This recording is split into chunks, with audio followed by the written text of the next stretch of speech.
नमस्कार मित्रों, आप सभी का डॉक्टर आलोक चांटिया AIRO NDF चैनल पर स्वागत है। बात करते हैं कि क्या डिफरेंस होता है सेमिनार में, कॉन्फ्रेंस में, वर्कशॉप में, कांग्रेस में।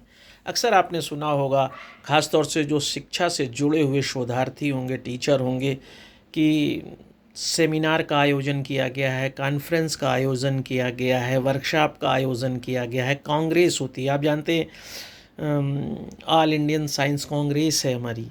तो जो ये कांग्रेस की बात है, ये कांग्रेस कब होती है? मैंने बांग्लादेश में एक कांग्रेस अटेंड किया था।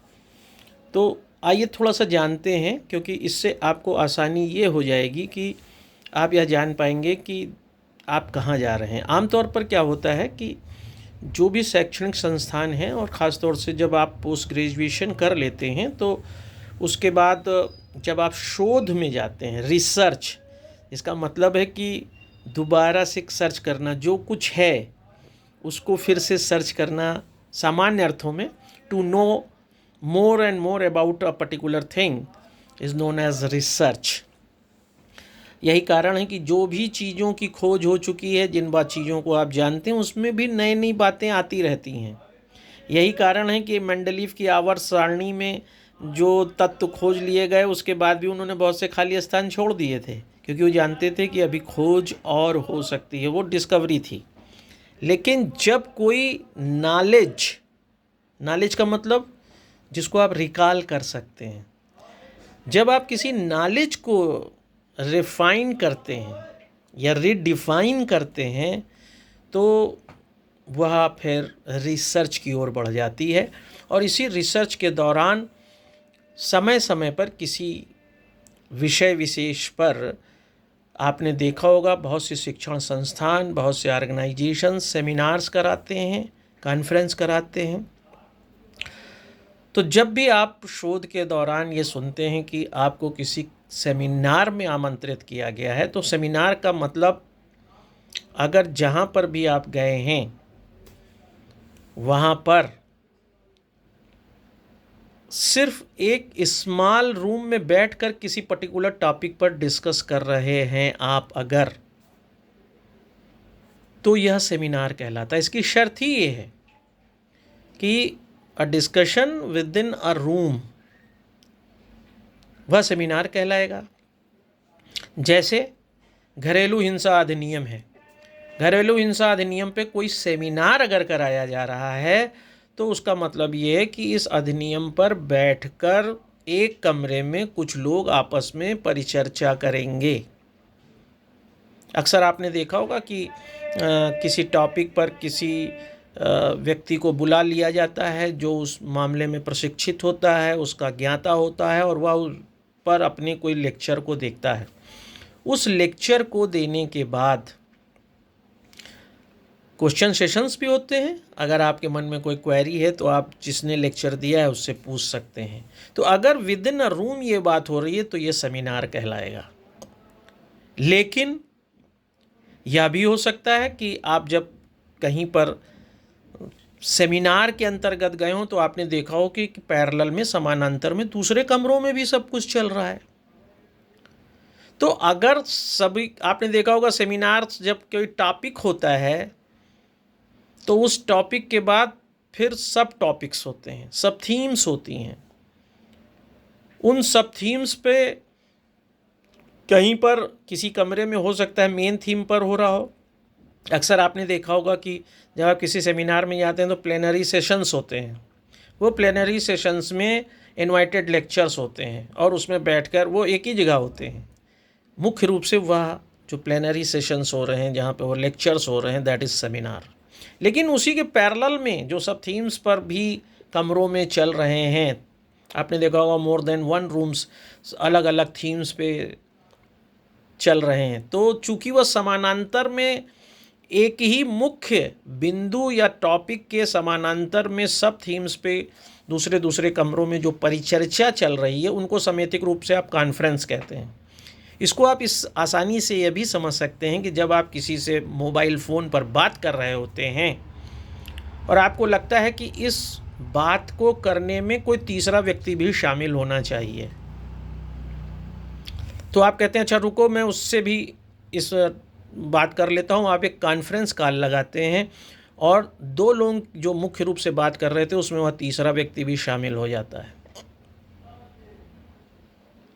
तो जब किसी भी बात में, जो मैंने आपको समझाना चाहा, किसी भी फेस टू फेस इंटरेक्शन में कोई दूसरे पैरेलल में भी व्यक्तियों को शामिल कर लिया जाता है तो वो कॉन्फ्रेंस कहलाती है। कॉन्फ्रेंस आप ये कह सकते हैं कि कई सेमिनार्स का, क्योंकि पैरेलल में सब थीम्स पर भी एक एक कमरों में बैठकर डिस्कशंस हो रहे हैं किसी टॉपिक पर ही। अगर आपने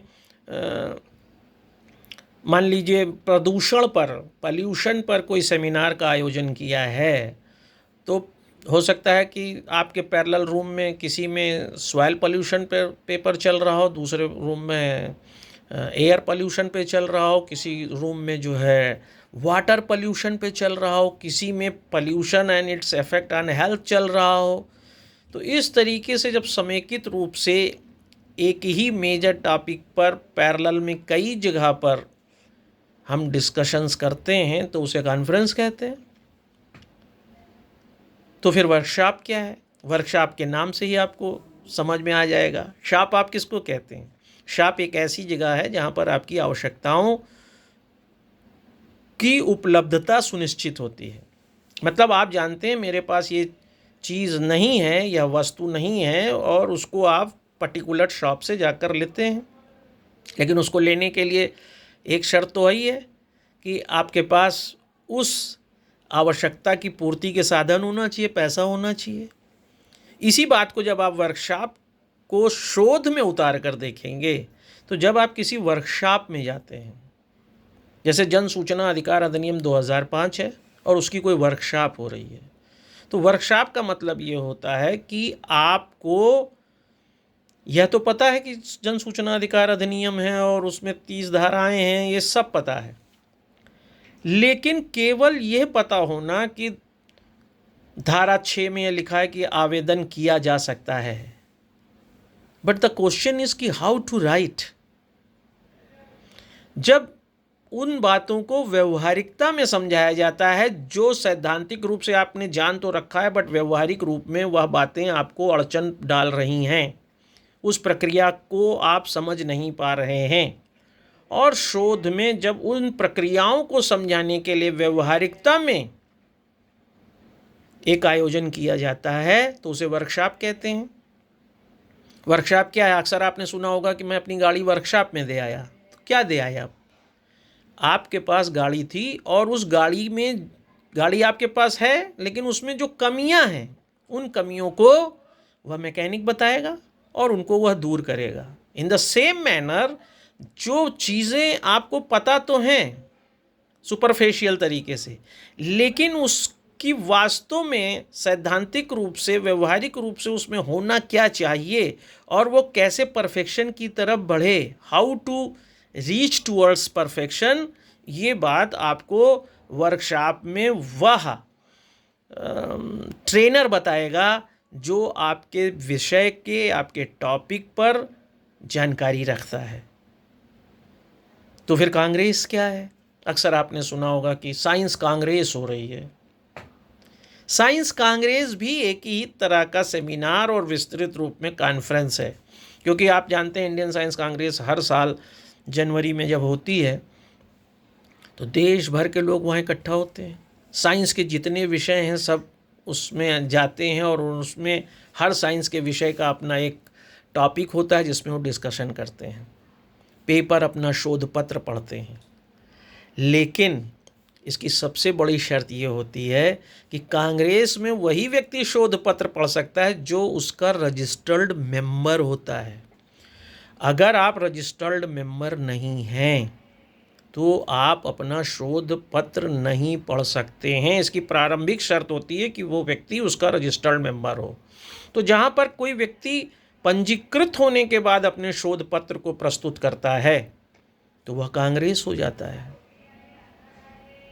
सेमिनार इन जनरल प्रैक्टिस कोई ज़रूरी नहीं आप उसके मेंबर हों। कोई भी इंस्टीट्यूट, जेएनयू किसी सेमिनार को करा रहा है और आप उसमें भाग ले सकते हैं। वैसे क्वाजी रूप से, आभासी रूप से अब सेमिनार्स में यह होने लगा है कि पंजीकरण शुल्क आपको देनी पड़ेगी।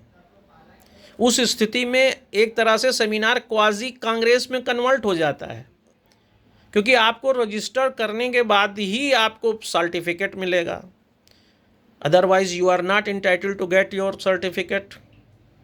लेकिन आमतौर पर सेमिनार और कॉन्फ्रेंस में यह बाध्यता नहीं होती है कि आप उसके मेंबर हो, तभी आप शोध पत्र पढ़ पाएंगे, लेकिन कांग्रेस में यह बाध्यता होती है। तो इसलिए मैंने यह छोटा सा वीडियो बनाया है कि आप यह जान सकें कि जब मैं आपसे यह बात कर रहा हूँ, जब मैन टू मैन बात हो रही है, फेस टू फेस बात हो रही है किसी पर्टिकुलर टॉपिक पे, it's a kind of seminar. लेकिन जब सेमिनार अपने सब थीम्स के साथ पैरेलल में भी चल रहा हो simultaneously, then it becomes conference, जिसका सबसे अच्छा उदाहरण मैंने आपको बताया कि कैसे टेलीफोन पे आप बात कॉन्फ्रेंस में, ख़ासतौर से मोबाइल पे कर सकते हैं। वर्कशॉप में आप अपनी नॉलेज को इनरिच करते हैं, परफेक्ट करते हैं, और कांग्रेस में आप मेंबर बनकर अपना काम करते हैं। तो यह बात मैंने सिर्फ इसलिए बताई कि ज़्यादातर शोधार्थियों के साथ मैंने महसूस किया कि they are unable to fetch the concrete idea about seminar, conference, workshop and congress. So इसलिए मैंने आपको ये बताया है। आपको अगर ये बात समझ में आती है इसे दूर तक ले जाइए। अगले वीडियो में मैं बात करूंगा कि what is the difference between an research article and research paper. अगर आपको ये अच्छा लगे तो इसे दूर तक ले जाइए, ताकि कुछ और बेहतर बातों के साथ मैं आपके साथ हूँ। नमस्कार।